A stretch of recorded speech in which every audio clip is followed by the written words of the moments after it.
이제 오늘 우리에게 주신 하나님 말씀 함께 나눕니다. 오늘은 호세아 5장 1절부터 15절까지 말씀 함께 보겠습니다. 제5장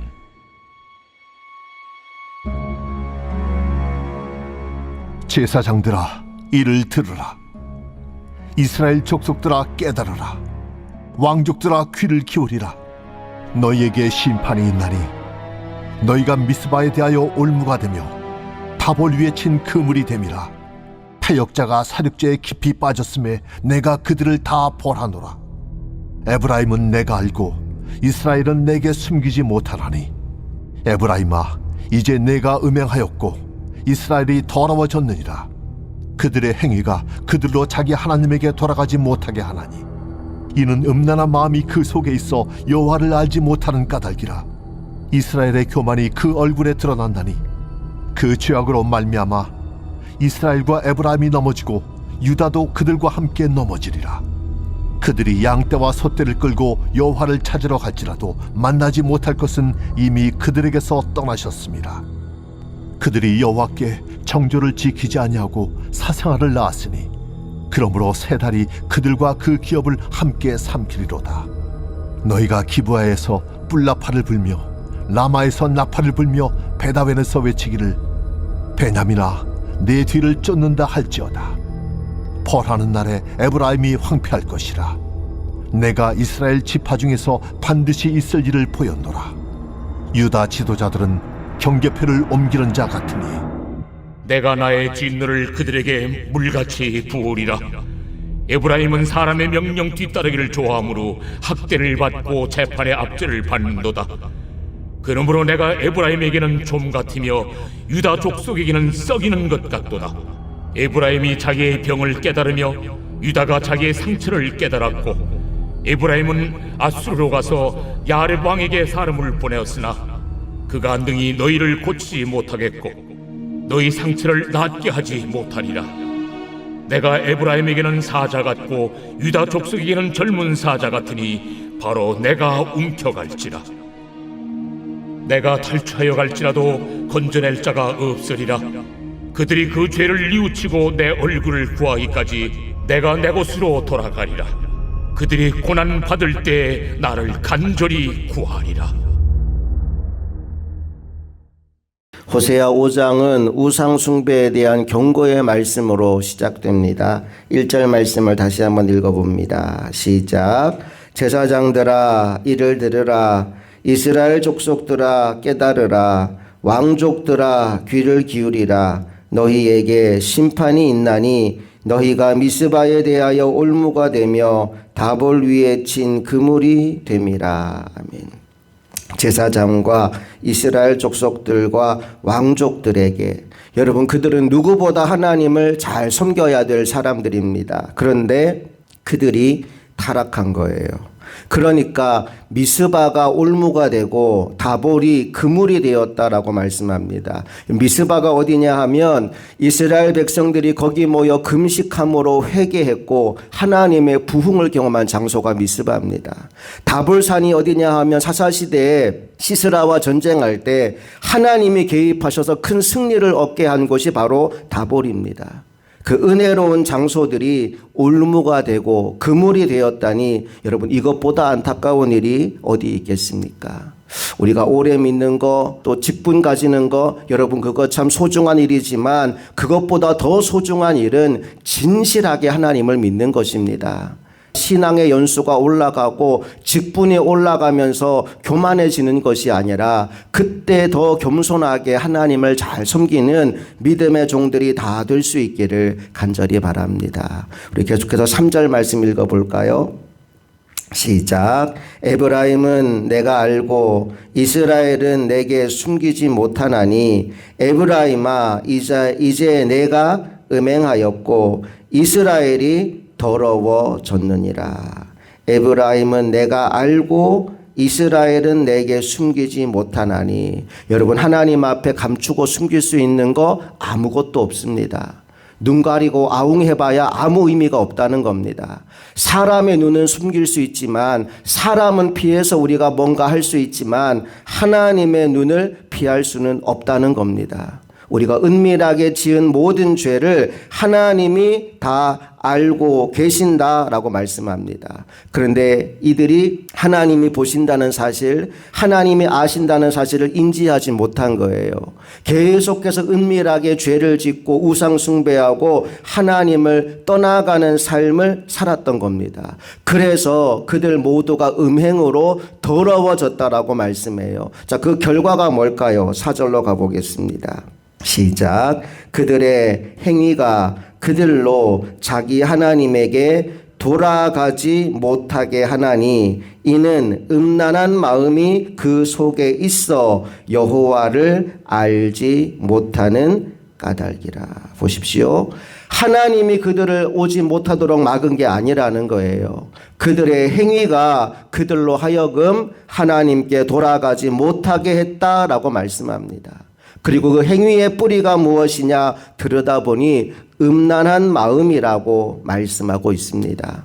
마음이 하나님을 떠나니까 몸이 점점점 멀어지게 되는 거예요. 우리가 그럴 때가 있잖아요. 불가피한 상황으로 주일을 한번 빼먹는 날이 있다고 칩시다. 그때는 우리가 어쩔 줄 몰라 해요. 주일 예배 빼먹으면 안 되는데 어떡하지 그래요. 근데 어쩔 수 없이 주일을 한번 빼먹었어요. 그 다음번에 또다시 주일에 뭔가 일이 생겨요. 그러면 지난번보다는 마음이 좀 덜해져요. 뭐 예배 한번 안 나가도 아무 별거 뭐 없던데 그리고 또 빠지는 거예요. 그렇게 한 주 빠지기 시작하다 보면 나중에 어때요? 주일에 교회를 가든 안 가든 놀러 가든 내 마음이 거기에 대해 요동함이 없는 거예요. 마음이 병들고 나면 그 몸은 자연스럽게 마음의 지배를 받아서 마음이 끌고 가는 대로 끌려갈 수밖에 없는 겁니다. 이스라엘 백성들이 하나님 앞에 그렇게 신실했는데 그 마음이 우상 숭배에 빠지기 시작하니까 그 몸이 하나님과 점점 멀어지는 거예요. 하나님이 못 오도록 막은 게 아니라 그들의 마음이 변하니까 그들의 몸도 하나님께로 나아가지 못하더라는 겁니다. 그래서 정말 중요한 것이 마음을 지키는 거예요. 잠언 4장 23절 말씀에 모든 지킬 만한 것보다 더욱 내 마음을 지키라. 생명의 근원이 이에서 남이니라 말씀했잖아요. 여러분 마음을 잘 지키는 하나님의 종들이 되기를 원합니다.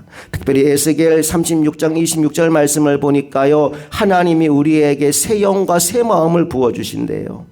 우리의 병든 마음이 아니라 하나님이 부어주시는 새 마음이 우리 안에 들어오고 하나님이 부어주는 새 영, 성령의 은혜와 능력을 경험하는 하나님의 사람들이 되기를 원합니다. 그 새 영과 새 마음으로 우리가 2026년을 맞이하게 될 수 있기를 주님의 이름으로 축복합니다. 자, 오늘 본문에 이스라엘 마음이 병들었어요. 그러고 나니까 그 병든 마음이 얼굴빛에 고스란히 드러나게 되는데 그 모습이 무엇으로 드러나느냐? 교만의 모습으로 드러나게 된다고 5절이 말씀합니다. 우리 5절로 가볼게요. 시작. 이스라엘의 교만이 그 얼굴에 드러났나니 그 죄악으로 말미암아 이스라엘과 에브라임이 넘어지고 유다도 그들과 함께 넘어지리라. 교만해지는 거예요. 하나님을 떠나서 세상을 향해 나아가다 보니 그 얼굴에 교만함이 묻어나기 시작합니다. 여러분 겸손한 사람은 기도합니다. 왜냐하면 하나님의 은혜와 도움 없이는 내가 한순간도 살 수 없다고 생각하기 때문에 겸손한 사람은 하나님께 무릎을 꿇어요. 교만한 사람은 기도하지 않습니다. 내 힘과 내 능력으로 살 수 있다고 자랑하며 살아갑니다. 고개를 빳빳이 들고 살아갑니다. 그런데 겸손한 사람은 하나님의 은혜로 살 것이고 교만한 사람은 그 교만 때문에 망하고 무너질 수밖에 없는 거예요. 오늘 교만한 자의 끝이 넘어집니다라고 성경이 말씀하잖아요. 오늘 이 새벽 기도의 자리에 나온 여러분은 누구보다 겸손한 사람이 되어서 하나님이 주시는 은혜와 힘을 공급받아 살아갈 수 있기를 주님의 이름으로 축복합니다. 자, 이제 그 교만한 얼굴로 살다가 그래도 그들이 하나님께 예배해야 된다는 것은 기억하고 있어요. 매주마다 예배는 합니다. 그런데 중요한 게 있어요. 여러분 그 교만한 얼굴로 예배의 자리에 나와 앉아 있다고 하나님을 만날 수 있겠습니까? 하나님을 기쁘시게 하는 예배를 드릴 수가 있겠습니까? 천만의 말씀이죠. 6절로 가보십시오. 6절 시작. 그들이 양떼와 소떼를 끌고 여호와를 찾으러 갈지라도 만나지 못할 것은 이미 그들에게서 떠나셨습니다. 양떼를 끌고 가고 소떼를 끌고 가도 아무 소용이 없다는 겁니다. 하나님은 그들이 그렇게 예배하는 거에 감동받으시는 분이 아니라는 거예요. 많은 재물을 가져왔다고 기뻐하는 하나님이 아니시라는 거예요. 하나님이 정말 받고 싶은 예배는 상한 심령으로 드리는 예배, 통회함과 자복함으로 하나님 밖에는 내 도움이 없다고 인정하는 예배를 하나님이 받고 싶어 하시는 거예요. 그런데 오늘 이스라엘에게 이런 모습이 없었다라고 말씀합니다. 13절을 보면 더 기가 막힌 말씀이 나와요. 13절 읽어봅니다. 시작. 에브라임이 자기의 병을 깨달으며 유다가 자기의 상처를 깨달았고 에브라임은 아수르로 가서 야렙 왕에게 사람을 보내었으나 그가 능히 너희를 고치지 못하겠고 너희 상처를 낫게 하지 못하리라. 여러분, 병을 깨달았으면, 상처를 깨달았으면 하나님께 가야지요. 왜 고치지도 못할 아수르를 찾아가서 하나님의 마음을 답답하게 하고 있느냐 이 말입니다. 병들었는데, 상처가 났는데 하나님을 찾지 않고 아수르를 찾아가요. 여러분, 그 병이 고침받는 것이 아니라 병이 더 깊어질 수밖에 없는 상황이라고 성경이 말씀하죠. 그런데 너무나 감사한 것, 하나님은 그럼에도 불구하고 그들을 포기하지 않으신다는 거예요. 그렇게 폐역하고 교만하고 질병 가운데 고난 가운데 하나님을 찾지 않지만 그럼에도 그들을 버리지 않으신다는 거예요. 15절 마지막 결론이 이렇게 끝이 납니다. 읽어볼게요. 시작. 그들이 그 죄를 뉘우치고 내 얼굴을 구하기까지 내가 내 곳으로 돌아가리라. 그들이 고난받을 때 나를 간절히 구하리라. 아멘. 하나님이 정말로 원하시는 것, 정말로 보고 싶은 것은 죄를 뉘우치고 하나님의 얼굴을 구하고 하나님께로 돌아오는 것이다 말씀합니다. 고난 받을 때에라도 일이 잘 풀리고 모든 것이 평안할 때에는 너희가 나를 찾지 않을지 모르겠지만 고난 받을 때라도 나를 찾았으면 좋겠다. 하나님이 얼마나 이렇게 안타까운 마음으로 이야기하는지 한번 생각해 보세요.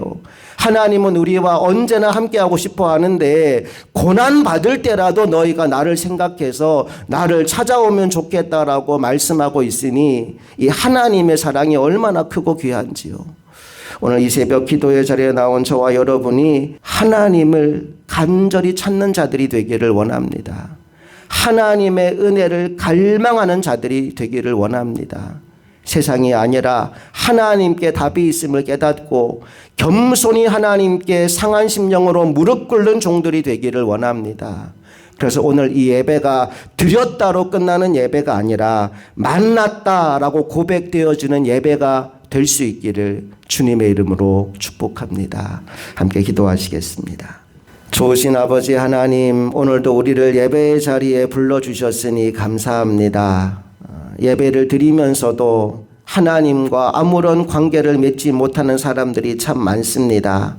교만하여 자기 힘으로 무언가를 하려고 하고 사람들이 보지 않는 곳에서는 음란하게 죄를 지으며 눈 가리고 아웅하는 식으로 신앙생활하는 사람들이 너무나 많습니다.